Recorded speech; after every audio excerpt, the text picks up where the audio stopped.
Okay, here we start off with Bitcoin. It's starting to look at the global open interest yet again, of which we did find a nice low on this same sort of activity that we saw back on over in the December rally to the $52,000 prior range highs. I think that we're seeing the same thing over here as well, kind of playing into the idea that we've been mulling over for the past week that Bitcoin's more likely to bounce in the short and medium term. We've seen the short term bounce, yes. Now we want to see the medium term timeframes take over and put Bitcoin somewhere into the low $40,000 territory.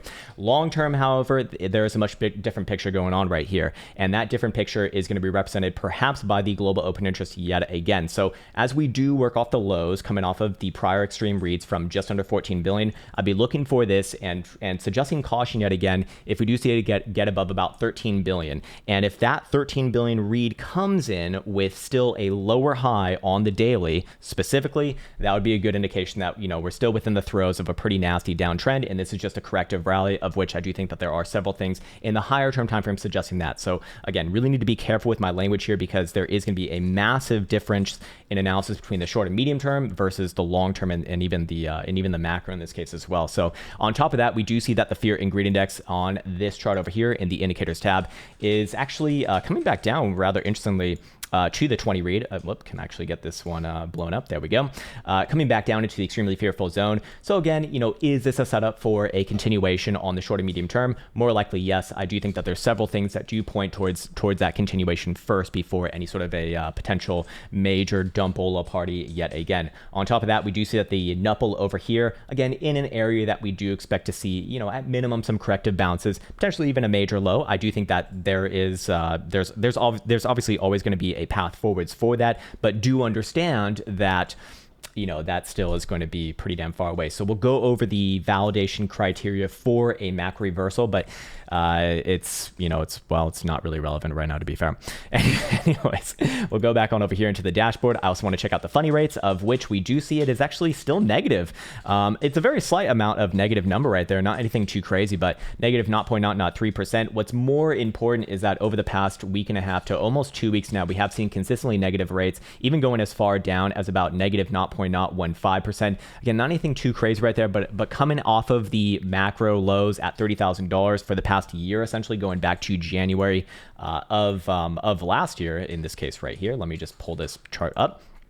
This area that I'm calling right here, it's more likely to bounce within a region like that, as a lot of people get a little bit too excited for the downside. A lot of people get a little bit too bearish at a time when realistically the time to be getting bearish was about a couple months before, when Bitcoin did put in the downtrend below 63,500. That is when the daily actually did initiate its first lower low and lower high in succession, thus reversing the trend. And then all criteria from that point until now has just been, okay, we can talk about short-term corrective rallies, but until Bitcoin gets above X, Y, and Z, which is typically your last lower high, for example, there's no real talks of any major macro reversals. So same thing going on over here as well.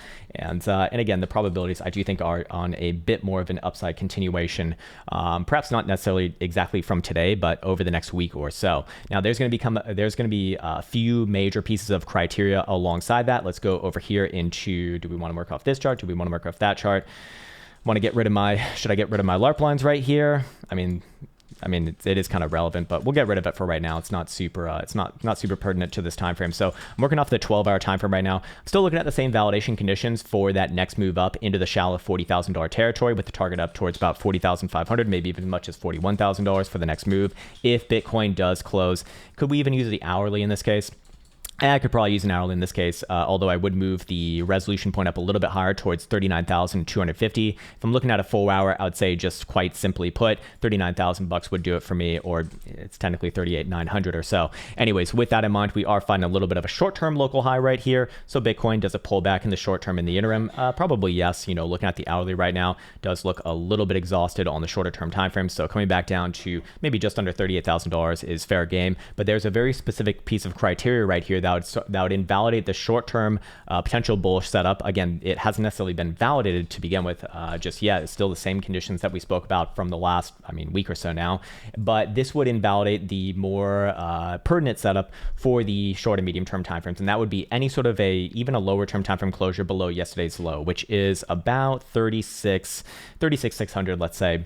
I'm working off a Bybit right here, but it should also be, it should all be pretty damn consistent. Looking at BitMEX as well, pretty damn consistent, right around about 36,600. So as long as Bitcoin's above there on an hourly, I do look at short-term time frame pulling back as just, corrective higher lows. Where can those higher lows come in around? That would be on the hourly, about 37,900 or so is fair game. Could even come all the way down to about 37.5. Wouldn't be too problematic there as well. And you would still be having your pair of, or not a pair, but a slew of higher lows right here, as you do see it kind of walk itself up this nice little trend line, which would be within the format of an ascending triangle going on from your lows from the 26th and 27th of January. And then of course, more recently on the 31st. And well, if it does come back down around this region again, I would be looking for a bounce at first sight. If I see something like that, that'd be a good indication that this is going to play out. And I imagine that the measure move, the implied target upon validation above the top side of this, is actually pointed a little bit above where I was kind of theoretically putting this blue box. I guess I actually will adjust that for right here. Essentially, I would be looking higher into the lower $40,000 territory. Remember that at that point, I would be looking for your other higher term timeframes to take over. Jesus, I just did the wrong one. My apologies right there. Let's get rid of that, and let's get rid of that as well. There you go. Okay, sweet. And let me get rid of this right here as well. And yes, we do see that would be right around the 382 Fibonacci retracement. And this is the Fibonacci retracement from pretty much the high, or not pretty much, it is from the high to, let me actually do this properly on a wick basis, from the high to what would be the low side of the macro range going on right here. And that would be, your nice sort of corrective target. Problem is that even on a corrective bounce here within the context of the current trend, which is obviously to the downside, as long as you're below the 382, there's no real talks of any, major, there's certainly no talks of any major macro reversals, but even general continuation is obviously going to be like no topic at all. I mean, they coincide with each other, obviously.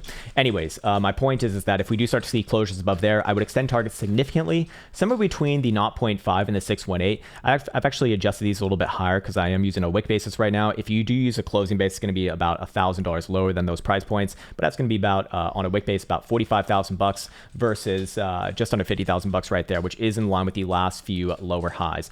This would be on a wick basis again. If we were to use a closing base, it'd be a little bit lower. Either one is fine depending upon how you kind of manage your your style. In this case right here though, I would suggest heavy caution within this region especially being between the 0.5 and the 618.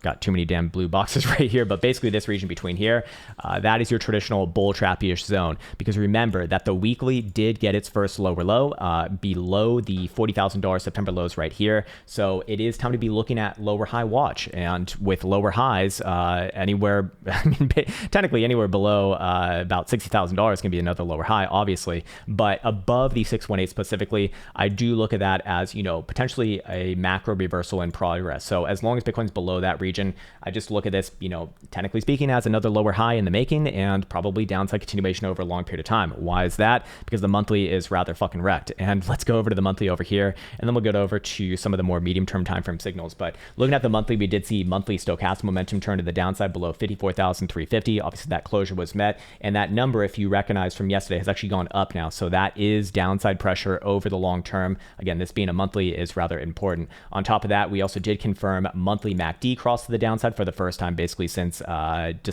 basically January, February of 2020. And if you remember, that was like right before the flu dump, which brought Bitcoin all the way down from about 10,000 to, a low of like 4,000 essentially. On a closing basis, not as bad, but you kind of get the point. And then of course, the two iterations before that was right here in July or in August of 2014 on this bull trap. And before that, or sorry, after that was June of 2018 or May of 2018 on this bull trap over here. Same sort of posture on price action as well, alongside the white 20 simple. You can see right, or let me actually put this back on, right here, right here, right here, and yet again right here. So this would be a little bit more of a long-term concerning signal, as you can, or as you might think. Anyways, even from that signal given, it has taken on average 1, 2, 3, 4 in this case before the next major dooms drop. In this case, 1, 2, 3, and then dooms drop, and then this one over here, 1, 2, 3, 4, and then dooms drop as well. So this is not like a relevant signal immediately. It does, however, speak towards probably the next few months of price action. So I would express caution, essentially as long as Bitcoin's let's just just make it a nice round even number, $50,000. As long as it's below about $50,000, do you kind of look at it as, well, you know, caught within a range at best, and at worst corrective with long-term downside implied. As you can see that all of these signals were met with a test down eventually towards the green 55 exponential average, which currently is trading just under about, or where did it actually go to now? Just under $23,000. So it's actually rising up rather rapidly. You did see it yesterday at just about 500 or 600 bucks below that price point. So in the next few months, that would theoretically be, or probably be, somewhere around $25,000. So I do think that max downside, if Bitcoin does choose that route, which wouldn't even be relevant anytime soon, at least in my opinion, would be somewhere around about $25,000 on a closing basis. That is, I do think that the perma bears looking for extremely nasty downside price action below 20,000 on like consistently higher term time frame closing basis are misguided. Similar to how, you know, people talking about fucking 500,000 or whatever targets to the upside for Bitcoin are also irrelevant right now as well, especially as Bitcoin's, you know, in a daily downtrend. There's not really much to be speaking about right there. But for right now, in the short term, I would express also caution right around the daily 20 simple right here. Typically going to be a little bit of an area of give and go, and that is actually not that much higher than where we're at right now, right around the 39,300-ish region. So I do look at that as relevant on the daily. Do want to see a closure above there before I do start to look, you know, much higher into the, let's just call it shallow $40,000 territory. So I'd still be taking things one step at a time here. Do I think that there is a greater probability of an upside continuation than downside? Based off of the medium and somewhat higher term timeframes, yes, we do see daily stochastic momentum continuing to the upside as long as Bitcoin is closing above where 36,900, which does more or less coincide with the short-term time frame invalidations of, you know, of a decent setup going on right here, which is that 36,600 low from yesterday. Even a short-term time frame closure below there, Bitcoin's no longer in a threatening posture to continue on to the upside, you know, anytime. I wouldn't say anytime soon, but, you know, within the next like week or so. Anyways, on top of that, we do see that the 2-day stochastic momentum is also is not in the right place, is also heading up right here as well, as long as Bitcoin's above 33,680. And the 5-day, of course, we've already followed up on the signal, but this one was confirmed on Sunday at 7 p.m. Eastern time. We do still see it obviously above 34,600. I just don't think that you need to, or at least I would not need to wait myself for that level to be taken out any longer in order for me to be looking, you know, basically at least for another test of the lows, probably a little bit lower at that as well. So in this case, I do want to once again call out the signal to reference the chart of the day, or if the chart of the day might also be global open interest over here as well, you know, both of them are equally as important in this case. We do see that it is coming off of this green horizontal level at the 8.62 or just 8.5 region. And this has only happened a few times in Bitcoin's history, 1, 2, 3, 4 times in the past, which is not a whole hell of a lot, to be fair, but 3 of those 4 have been macro cycle lows. The last one coming in at 3,100 over here in December 2018, the one before that coming in January 2015 over here, and the one before that, as the macro cycle lows go, was 2011. The only one that was not was your bull trap of September 2014, and this was a pretty massive move to begin with. Keep in mind, though, the downtrend still remains. So whilst Bitcoin did get a pretty nice move to the upside, you know, more than 70% move to the upside on a wick basis, no trend was reversed in this case. We didn't even get a fucking higher high. Kind of nasty, very, very nasty right there. So my point is that over here, while we do get the signal yet again, you know, it potentially could be that macro low, but that is very far away from being confirmed. And as you'll also notice with these prior signals, all of them, the ones that did work out to the upside, did take at least a few months before price action really got going. So I do think that Bitcoin is going to be waiting at best. So if you are like a super moon boy, you know, I think the earliest potential time that you might see, you know, things really start to go to the upside, and when I say upside, like new highs and whatnot, would probably be like Q3 or maybe Q4 of this year, starting time. Even then, I do think that that's a little bit more hopium than what I am comfortable postulating right now. What is more important is to talk about the areas on these timeframes that actually trend would reverse in this case. Of course, seeing as we already have lower lows, even on the 5-day right, or especially on the 5-day right here as well. You know, it's not going to be happening anytime soon, because not only do you need to make a higher high in this case, or actually no, you already have a. Do you have a lower high right here or not? I would not consider this a lower high just yet. I don't like using these very shallow sort of pieces of price action as that, but I'd want to see both a higher high and a higher low.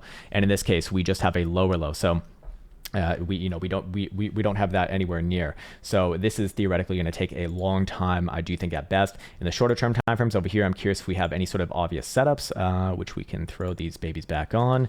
And Let's see, anything to be aware of right now. 4-hour RSI is kind of making its way towards the bullish control zone, but this is not a powerful signal right here. I do think that short-term things do come down a little bit. That's fine. However, again, as long as Bitcoin maintains the short-term time frame higher lows, do you think that it's a lot more likely to break out to the upside than the downside in the short-term time frame specifically.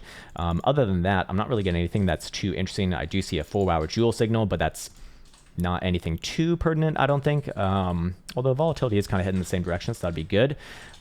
Let's see, what about an hourly over here? Yeah, hourly is a little bit more on the downside. And then if we go over here to stochastic momentum on the short-term time frames, I'm curious if we see that kind of line up with each other. Yeah, 6-hour stochastic momentum will turn down with any sort of a closure below 37,900 or so. 4-hour will also turn down, or maybe it's already turning down. If we can actually load it, that'd be amazing. Please respawn TradingView. Actually, no, it's actually okay right there. 37,300 is the magical number on this one. Buy hourly is showing what? Is showing nothing. Is showing nothing again. Fucking TradingView. Yeah, it's coming down below 38,500, and hourly I imagine is probably also nosediving as well. Let's just see over here. Come on, baby, load this, please. Please? Yes, it worked. 38,625. So very, very short-term time frame, still a little bit more corrective. I am, however, just looking for higher lows on those corrections. And then, assuming that Bitcoin doesn't break below essentially yesterday's low, I do look for that one to likely lead up towards a move into the shallow $40,000 territory, whether that be like 41 to maybe even as much as 44 on the next move. I do think that would be a nice pullback region, regardless of whether you're bullish or bearish on the higher term timeframes. And then the question is Bitcoin setting a higher low from there? Probably does, and works its way up maybe into the end of this month. And then the real question is, does Bitcoin get above any of the critical regions, specifically $50,000 on a higher term time frame closure?